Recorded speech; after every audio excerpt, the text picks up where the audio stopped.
दोस्तों साथियों नमस्कार। द पाठशाला ऑनलाइन के कलम के कथाकुंज सेक्शन में आपका स्वागत है। हम आज एक और नई कहानी के साथ आपसे जुड़े हैं। आज की हमारी कहानी है मुंशी प्रेमचंद द्वारा रचित मर्यादा की वेदी। यह एक भावुक और प्रेम कर्तव्य के द्वंद्व पर आधारित कहानी है। यह कहानी राजकुमारी प्रभा और राणा के बीच तीव्र संघर्ष और अंततः उनके प्रेम द्वारा सामाजिक मर्यादा के बीच फंसकर आत्म बलिदान की त्रासदी को दर्शाती है। कहानी में झालावाड़ की राजकुमारी प्रभा और चित्तौड़ के राणा की कथा है। प्रेम और कर्तव्य के बीच फंसकर अंततः प्रभा आत्म बलिदान का रास्ता चुनती है। यह कहानी प्रेम, कर्तव्य और सामाजिक धार्मिक मर्यादाओं के बोझ को चित्रित करती है। कहानी शुरू होती है। यह वह समय था जब चित्तौड़ में मृदुभाषिनी प्रेम दीवानी मीरा प्यारी आत्माओं को ईश्वर प्रेम के प्याले पिलाती थी। रणछोड़ जी के मंदिर में जब भक्ति से विहल होकर वह अपने मधुर स्वरों में अपने पीयूष पूरित पदों को गाती तो श्रोतागण प्रेमानुराग से उन्मत्त हो जाते। प्रतिदिन यह स्वर्गीय आनंद उठाने के लिए सारे चित्तौड़ के लोग ऐसे उत्सुक होकर दौड़ते जैसे दिन भर की प्यासी गायें दूर से किसी सरोवर को देखकर उसकी ओर दौड़ती हैं। इस प्रेम सुधा सागर से केवल चित्तौड़ वासियों ही की तृप्ति न होती थी, बल्कि समस्त राजपुताना की मरुभूमि प्लावित हो जाती थी। एक बार ऐसा संयोग हुआ कि झालावाड़ के राव साहब और मंदार राज्य के कुमार दोनों ही लाव लश्कर के साथ चित्तौड़ आए। राव साहब के साथ राजकुमारी प्रभा भी थी, जिसके रूप और गुण की दूर दूर तक चर्चा थी। यही रणछोड़ जी के मंदिर में दोनों की आंखें मिली, प्रेम ने बाण चलाया। राजकुमार सारे दिन उदासीन भाव से शहर की गलियों में घूमा करता और राजकुमारी विरह से व्यथित अपने महल के झरोकों में झांका करती। दोनों व्याकुल होकर संध्या समय मंदिर में आते और यहाँ चंद्र को देखकर कुमुदनी खिल जाती। प्रेम प्रवीण मीरा ने एक बार इन दोनों प्रेमियों को सतृष्ण नेत्रों से परस्पर देखते हुए पाकर उनके मन के भावों को ताड़ लिया। एक दिन कीर्तन के पश्चात जब झालावाड़ के राव साहब चलने लगे तो उसने मंदार के राजकुमार को बुलाकर उनके सामने खड़ा कर दिया और कहा, राव साहब, मैं प्रभा के लिए वर लाई हूँ, आप इसे स्वीकार कीजिए। प्रभा लज्जा से गड़ी सी गई। राजकुमार के गुणशील पर राव साहब पहले से ही मोहित हो रहे थे। उन्होंने तुरंत उसे छाती से लगा लिया। उसी अवसर पर चित्तौड़ के राणा भोजराज भी मंदिर में आए। उन्होंने प्रभा का मुख चंद्र देखा, उनकी छाती पर सांप लौटने लगा। झालावाड़ में बड़ी धूमधाम थी। राजकुमारी प्रभा का आज विवाह होगा, मंदार से बारात आएगी, मेहमानों की सेवा सम्मान की तैयारियां हो रही थी। दुकानें सजी हुई थी, सड़कों पर सुगंधी छिड़की जाती थी, अट्टालिकाएं पुष्प लताओं से शोभायमान थी। पर जिसके लिए ये सब तैयारियां हो रही थी वह अपनी वाटिका के एक वृक्ष के नीचे उदास बैठी रो रही थी। रनिवास में डोमनिया आनंदोत्सव से गीत गा रही थी। कहीं सुंदरियों के हाव भाव थे, कहीं आभूषणों की चमक, कहीं हास परिहास की बहार। नाइन बात बात पर तेज होती थी, मालिन गर्व से फूली न समाती थी, धोबिन आंखें दिखाती, कुम्हारिन मटके के सदस्य फूली हुई थी। मंडप के नीच पुरोहित जी बात बात पर स्वर्ण मुद्राओं के लिए ठुनकते थे। रानी सिर के बाल खोलते भूखी प्यासी चारों ओर दौड़ती थी, सबकी बौछारें सहती और अपने भाग्य को सराहती थी। दिल खोलकर हीरे जवाहिर लुटा रही थी। आज प्रभा का विवाह है, बड़े भाग्य से ऐसी बातें सुनने में आती हैं। सब के सब अपनी अपनी धुन में मस्त हैं, किसी को भी प्रभा की फिक्र नहीं जो वृक्ष के नीचे अकेली बैठी रो रही है। एक रमणी ने आकर नाइन से कहा, बहुत बढ़ बढ़ कर बातें न कर, कुछ राजकुमारी का भी ध्यान है, चल उसके बाल गूंथ। नाइन ने दांतों तले जीभ दबाई। दोनों प्रभा को ढूंढती हुई बाग में पहुंची। प्रभा ने उन्हें देखते ही आंसू पोंछ डाले। नाइन मोतियों से मांग भरने लगी और प्रभा सिर नीचा किए आंखों से मोती बरसाने लगी। रमणी ने सजल नेत्र होकर कहा, बहन दिल इतना छोटा मत करो, मुँह मांगी मुराद पाकर इतनी उदास क्यों होती हो। प्रभा ने सहेली की ओर देखकर कहा, बहन जाने क्यों दिल बैठा जाता है। सहेली ने छेड़कर कहा, पिया मिलन की बेकली है। प्रभा उदासीन भाव से बोली, कोई मेरे मन में बैठकर कह रहा है कि अब उनसे मुलाकात न होगी। सहेली उसके केस सवार कर बोली, जैसे उषाकाल से पहले कुछ अंधेरा हो जाता है, उसी प्रकार मिलाप के पहले प्रेमियों का मन अधीर हो जाता है। प्रभा बोली, नहीं बहन, यह बात नहीं, मुझे शकुन अच्छे नहीं दिखाई देते। आज दिन भर मेरी आंखें फड़कती रही। रात को मैंने बुरे स्वप्न देखे हैं। मुझे शंका होती है कि आज अवश्य कोई न कोई विघ्न पड़ने वाला है। तुम राजा भोजराज को जानती हो ना। संध्या हो गई। आकाश पर तारों के दीपक जले। झालावाड़ में बूढ़े जवान सभी लोग बारात की अगवानी के लिए तैयार हुए। मर्दों ने पांगे सवारी, शस्त्र साजे, युवतियां श्रृंगार कर गाती बजाती रनिवास की ओर चलीं। हजारों स्त्रियां छत पर बैठी बारात की राह देख रही थी। अचानक शोर मचा कि बारात आ गई। लोग संभल बैठे। नगाड़ों पर चोटें लगने लगी, सलामियां दगने लगी। जवानों ने घोड़ों को एड़ लगाई। एक क्षण में सवारों की एक सेना राजभवन के सामने आकर खड़ी हो गई। लोगों को देखकर बड़ा आश्चर्य हुआ, क्योंकि यह मंदार की बारात नहीं थी, बल्कि राणा भोजराज की सेना थी। झालावाड़ वाले अभी विस्मित खड़े ही थे, कुछ निश्चय न कर सके थे कि करना क्या चाहिए। इतने में चित्तौड़ वालों ने राजभवन को घेर लिया। तब झालावाड़ी भी सचेत हुए, संभल कर तलवारें खींच ली और आक्रमणकारियों पर टूट पड़े। राजा महल में घुस गया। रनिवास में भगदड़ मच गई। प्रभा 16 श्रृंगार किए सहेलियों के साथ बैठी थी। यह हलचल देखकर घबराई। इतने में राव साहब हाँफते हुए आए और बोले, बेटी प्रभा, राणा भोजराज ने हमारे महल को घेर लिया है। तुम चटपट ऊपर चली जाओ और द्वार को बंद कर लो। अगर हम क्षत्रिय हैं तो एक चित्तौड़ी भी यहाँ से जीता न जाएगा। राव साहब बात भी पूरी न कर पाए थे कि राणा कई वीरों के साथ आ पहुँचे और बोले, चित्तौड़ वाले तो सिर काटने के लिए आए ही हैं, पर यदि वे राजपूत हैं तो राजकुमारी को लेकर ही जाएंगे। वृद्ध राव साहब की आंखों से ज्वाला निकलने लगी। वे तलवार खींचकर राणा पर झपटे। उन्होंने वार बचा लिया और प्रभा से कहा, राजकुमारी, हमारे साथ चलोगी। प्रभा सिर झुकाए राणा के सामने आकर बोली, हाँ चलूंगी। राव साहब को कई आदमियों ने पकड़ लिया था। वे तड़प कर बोले, प्रभा, तू राजपूत की कन्या है। प्रभा की आंखें सजल हो गई।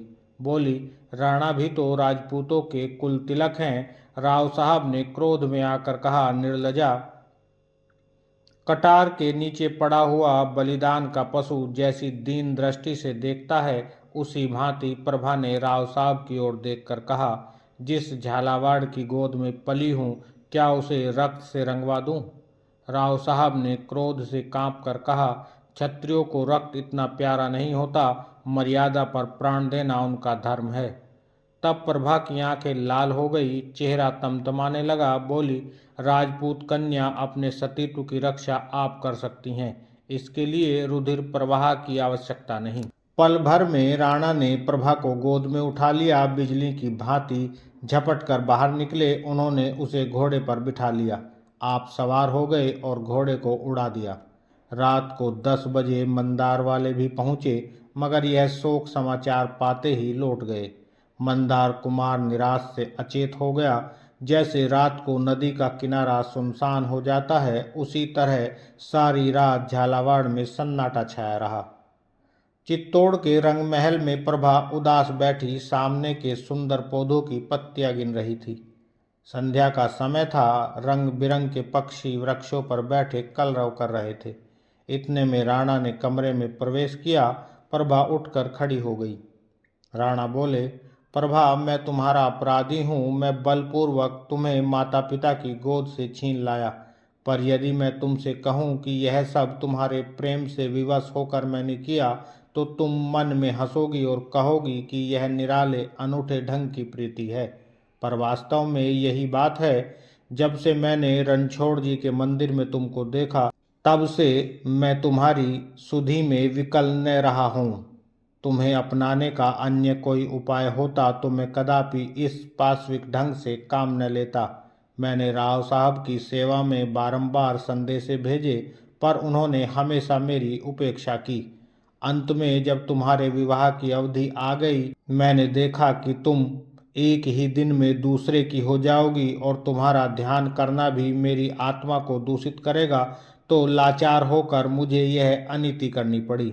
मैं मानता हूँ कि यह सर्वथा मेरी स्वार्थ अंधता है। मैंने अपने प्रेम के सामने तुम्हारे मनोगत भावों को कुछ न समझा, पर प्रेम स्वयं एक बढ़ी हुई स्वार्थपरता है।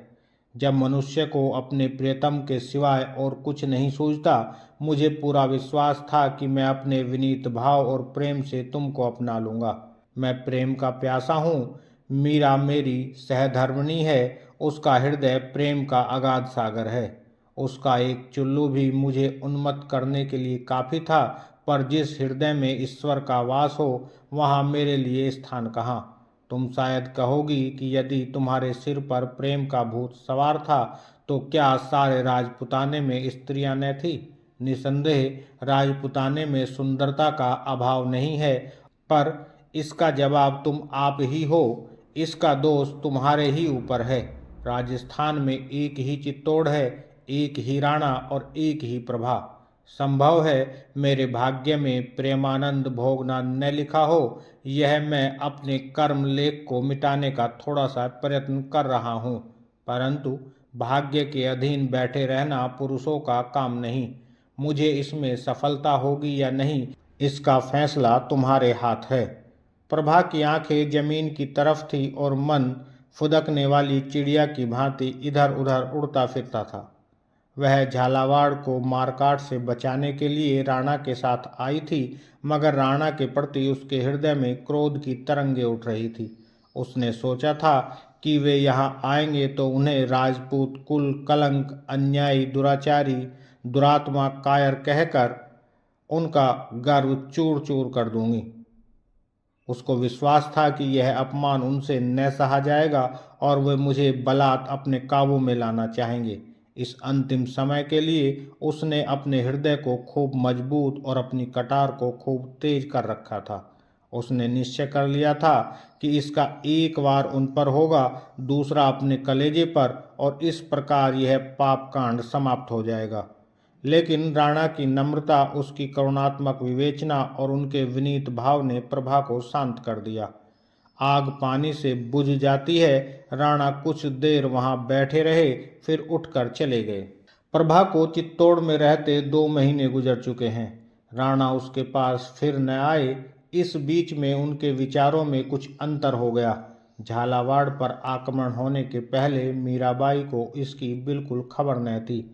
राणा ने इस प्रस्ताव को गुप्त रखा था, किंतु अब मीराबाई प्राय उन्हें इस दुराग्रह पर लज्जित किया करती हैं, और धीरे धीरे राणा को भी विश्वास होने लगा कि प्रभा इस तरह काबू में नहीं आ सकती।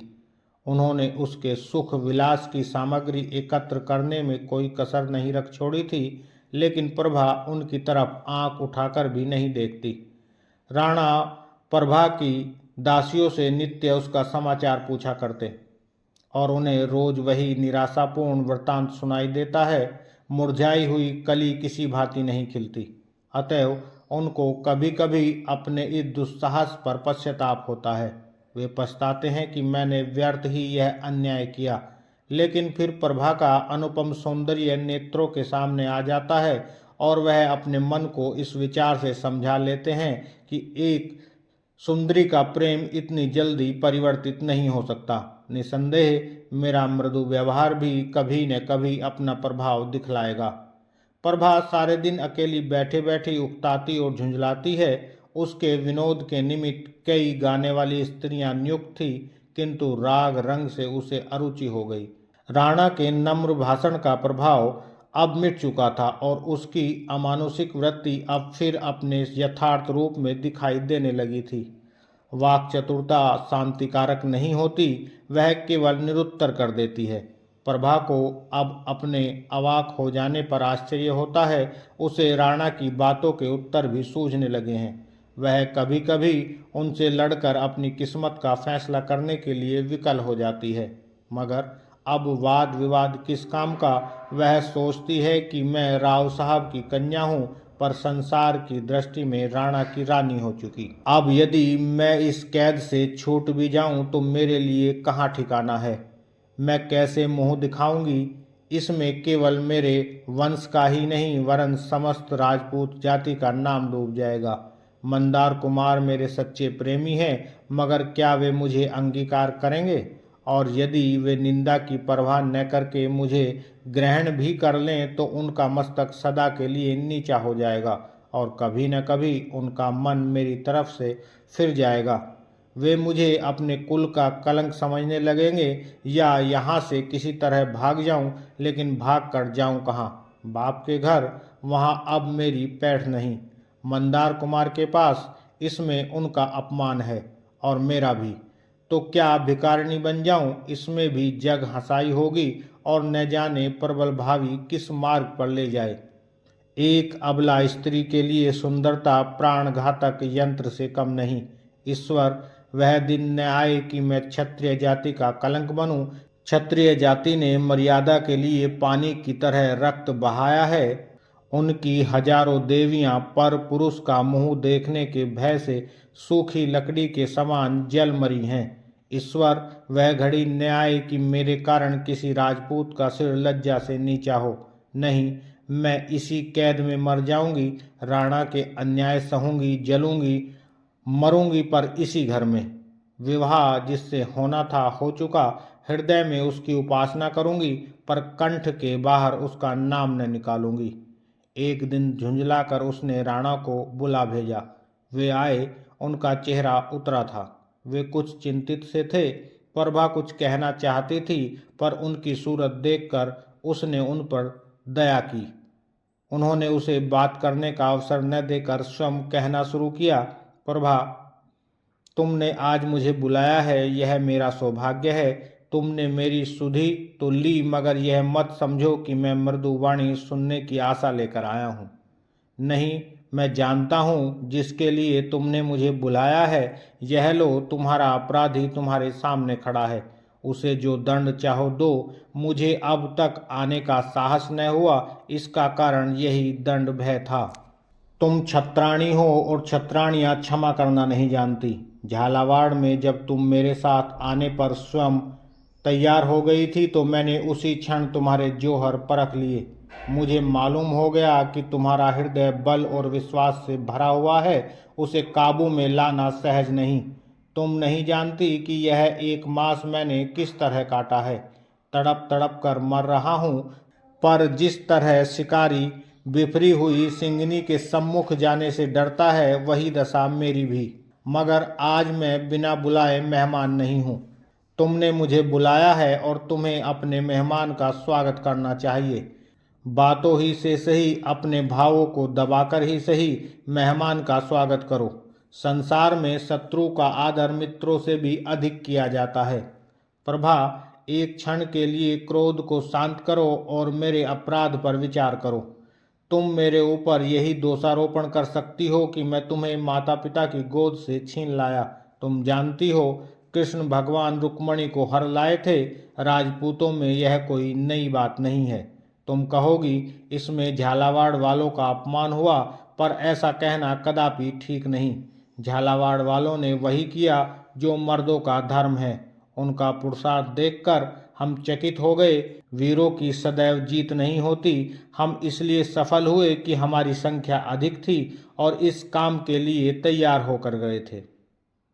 इस कारण उनकी हार हुई। यदि हम वहां से शीघ्र ही प्राण बचाकर भाग न आते तो हमारी गति वही होती जो राव साहब ने कही थी। एक भी चित्तौड़ी न बचता। नहीं, मुझसे अपराध हुआ है और मैं हृदय से उस पर लज्जित हूँ। पर अब तो जो कुछ होना था हो चुका। अब इस बिगड़े हुए खेल को मैं तुम्हारे ऊपर छोड़ता हूँ। यदि मुझे तुम्हारे हृदय में कोई स्थान मिले तो मैं उसे स्वर्ग समझूंगा। डूबते हुए को तिनके का सहारा भी बहुत है, क्या यह संभव है? प्रभा बोली, नहीं। राणा, झालावाड़ जाना चाहती हो? प्रभा, नहीं। राणा, मंदार के राजकुमार के पास भेज दूं? प्रभा, कदापि नहीं। राणा, लेकिन मुझसे यह तुम्हारा कुढ़ना देखा नहीं जाता। प्रभा, आप इस कष्ट से शीघ्र ही मुक्त हो जाएंगे। राणा ने भयभीत दृष्टि से देखकर कहा, जैसी तुम्हारी इच्छा, और वे वहां से उठकर चले गए।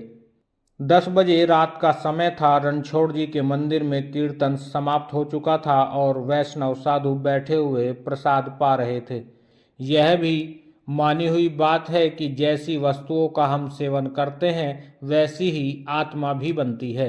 इसलिए वे महात्मागण घी और खोए से उदर को खूब भर रहे थे। पर उन्हीं में से एक महात्मा ऐसे भी थे जो आंखें बंद किए ध्यान में मग्न थे, थाली की ओर ताकते भी न थे। इनका नाम प्रेमानंद था। ये आज ही आए थे। इनके चेहरे पर कांति झलकती थी। अन्य साधु खाकर उठ गए, परंतु उन्होंने थाल छुआ भी नहीं। मीरा ने हाथ जोड़कर कहा, महाराज, आपने प्रसाद को छुआ भी नहीं। दासी से कोई अपराध तो नहीं हुआ? साधु, नहीं, इच्छा नहीं थी मीरा, पर मेरी विनय आपको माननी पड़ेगी। साधु, मैं तुम्हारी आज्ञा का पालन करूंगा। तुमको भी मेरी एक बात माननी पड़ेगी। मीरा, कहिए, क्या आज्ञा है? साधु, माननी पड़ेगी। मीरा, मानूंगी। साधु, वचन देती हो? मीरा, वचन देती हूँ, आप प्रसाद पाएं। मीराबाई ने समझा कि साधु कोई मंदिर बनवाने या कोई यज्ञ पूर्ण करा देने की याचना करेगा। ऐसी बातें नित्य प्रति हुआ ही करती थी और मीरा का सर्वस्व साधु सेवा के लिए अर्पित था, परंतु उसके लिए साधु ने ऐसी कोई याचना न की। वह मीरा के कानों के पास मुंह ले जाकर बोला, आज 2 घंटे के बाद राजभवन का चोर दरवाजा खोल देना। मीरा विस्मित होकर बोली, आप कौन हैं? साधु, मंदार का राजकुमार। मीरा ने राजकुमार को सिर से पांव तक देखा। नेत्रों में आदर की जगह घृणा थी। कहा, राजपूत यो छल नहीं करते। राजकुमार, यह नियम उस अवस्था के लिए है जब दोनों पक्ष समान शक्ति रखते हों। मीरा, ऐसा नहीं हो सकता। राजकुमार, आपने वचन दिया है, उसका पालन करना होगा। मीरा चिंता में विलीन हो गई। एक तरफ राणा की कड़ी आज्ञा थी और दूसरी तरफ अपना वचन और उसका पालन करने का परिणाम।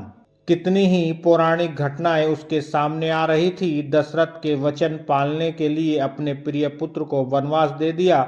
मैं वचन दे चुकी हूँ, उसे पूरा करना मेरा परम धर्म है। यदि उनकी आज्ञा के विरुद्ध करती हूँ तो लोक और परलोक दोनों बिगड़ते हैं। क्यों न उनसे स्पष्ट कह दूं। इस तरह मन में निश्चय करके वह बोली, कब खोल दूं? राजकुमार ने उछल कर कहा, आधी रात को।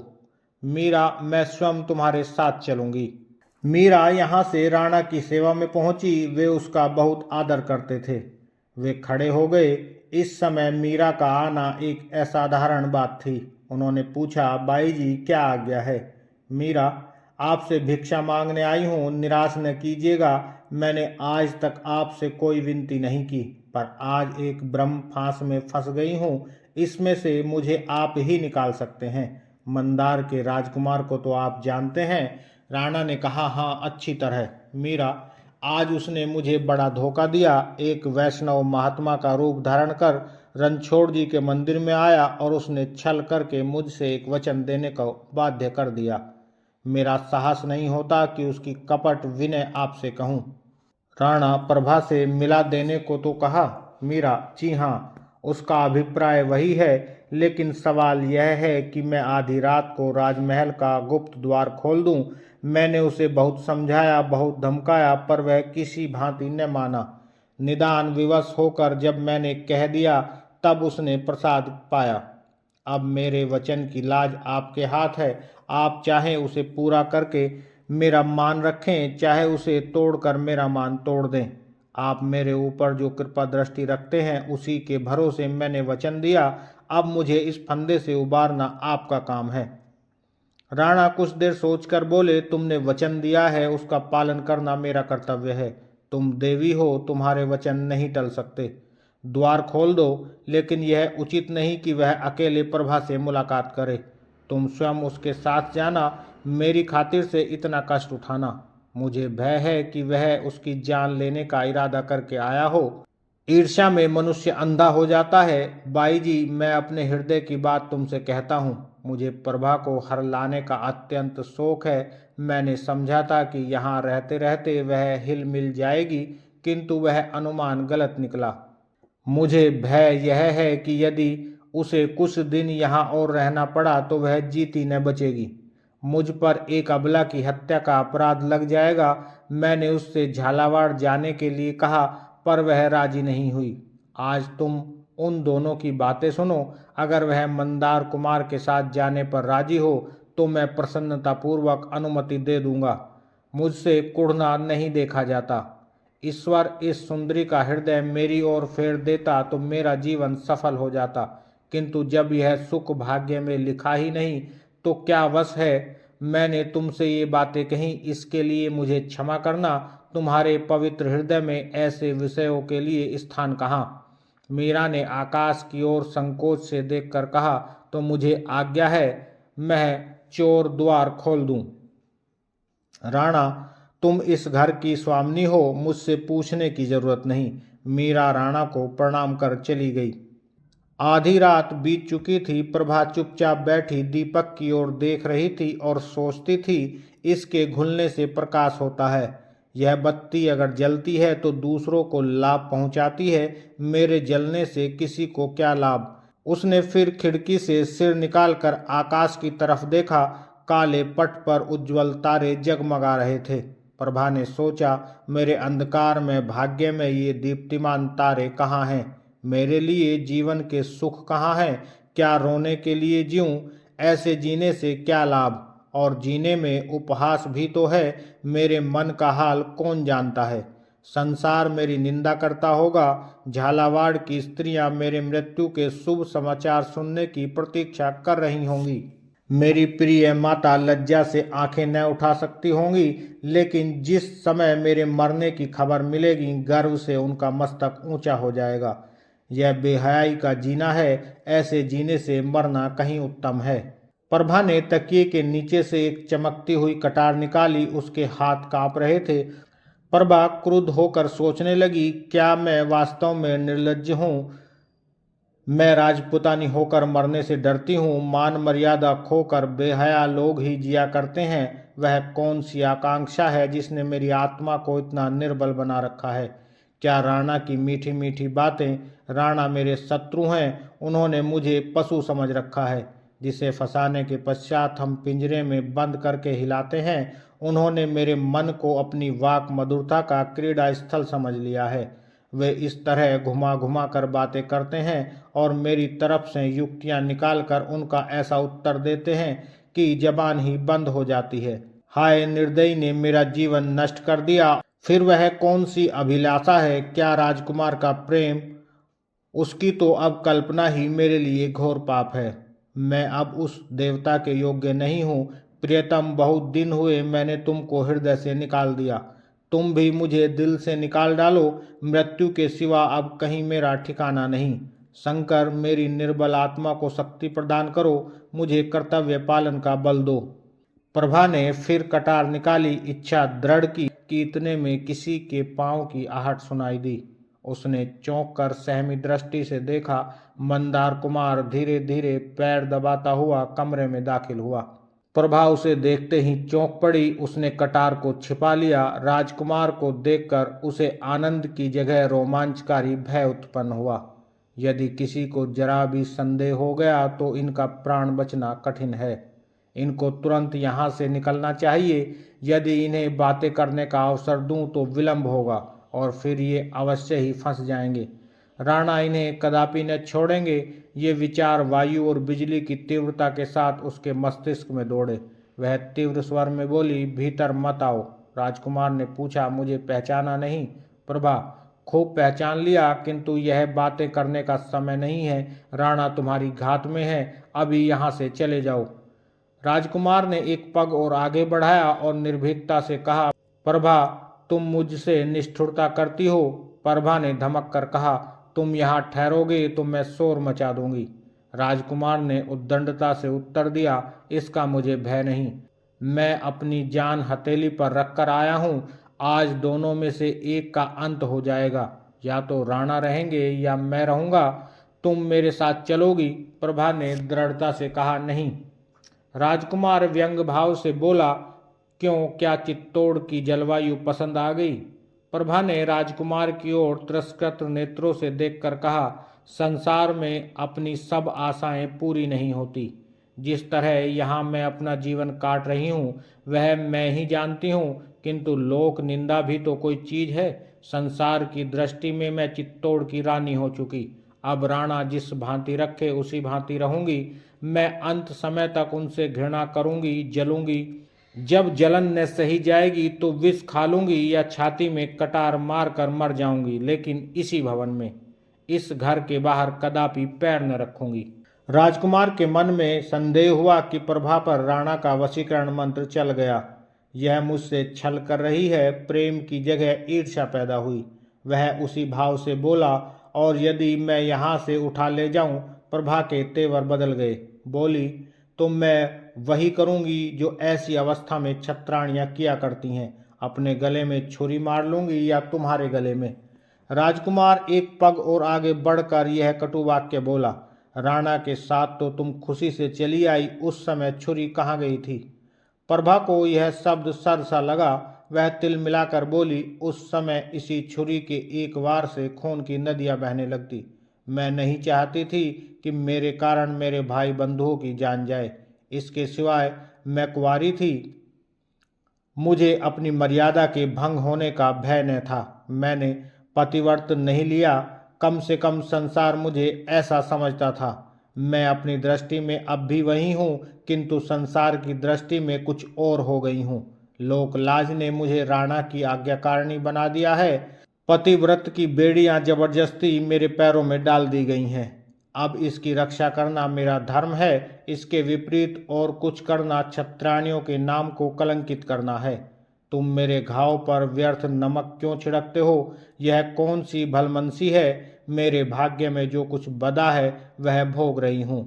मुझे भोगने दो, और तुमसे विनती करती हूँ कि शीघ्र ही यहाँ से चले जाओ। राजकुमार एक पग और आगे बढ़कर दुष्ट भाव से बोला, प्रभा, यहाँ आकर तुम तिर्या चरित्र में निपुण हो गई। तुम मेरे साथ विश्वासघात करके अब धर्म की आड़ ले रही हो। तुमने मेरे प्रणय को पैरों तले कुचल दिया और अब मर्यादा का बहाना ढूंढ रही हो। मैं इन नेत्रों से राणा को तुम्हारे सौंदर्य पुष्प का भ्रमर बनने नहीं देख सकता। मेरी कामनाएं मिट्टी में मिलती हैं तो तुम्हें लेकर जाएंगी। मेरा जीवन नष्ट होता है तो उसके पहले तुम्हारे जीवन का भी अंत होगा। तुम्हारी बेवफाई का यही दंड है। बोलो, क्या निश्चय करती हो? इस समय मेरे साथ चलती हो या नहीं? किले के बाहर मेरे आदमी खड़े हैं। प्रभा ने निर्भयता से कहा, नहीं। राजकुमार, सोच लो, नहीं तो पछताओगी। प्रभा, खूब सोच लिया। राजकुमार ने तलवार खींच ली और वह प्रभा की तरफ लपके। प्रभा भय से आंखें बंद किए एकदम पीछे हट गई। मालूम होता था उसे मूर्छा आ जाएगी। अकस्मात राणा तलवार लिए वेग के साथ कमरे में दाखिल हुए। राजकुमार संभल कर खड़ा हो गया। राणा ने सिंह के समान गरज कर कहा, दूर हट, क्षत्रिय स्त्रियों पर हाथ नहीं उठाते। राजकुमार ने तनकर उत्तर दिया, लज्जाहीन स्त्रियों की यही सजा है। राणा ने कहा, तुम्हारा बैरी तो मैं था, मेरे सामने आते क्यों लजाते थे? जरा मैं भी तुम्हारी तलवार की काठ देखता। राजकुमार ने ऐंठ कर राणा पर तलवार चलाई। शस्त्र विद्या में राणा अति कुशल थे। वार खाली देकर राजकुमार पर झपटे।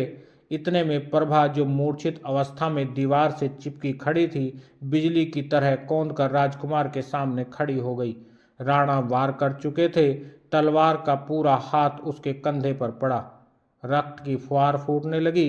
राणा ने एक ठंडी सांस ली और उन्होंने तलवार हाथ से फेंककर गिरती हुई प्रभा को संभाल लिया।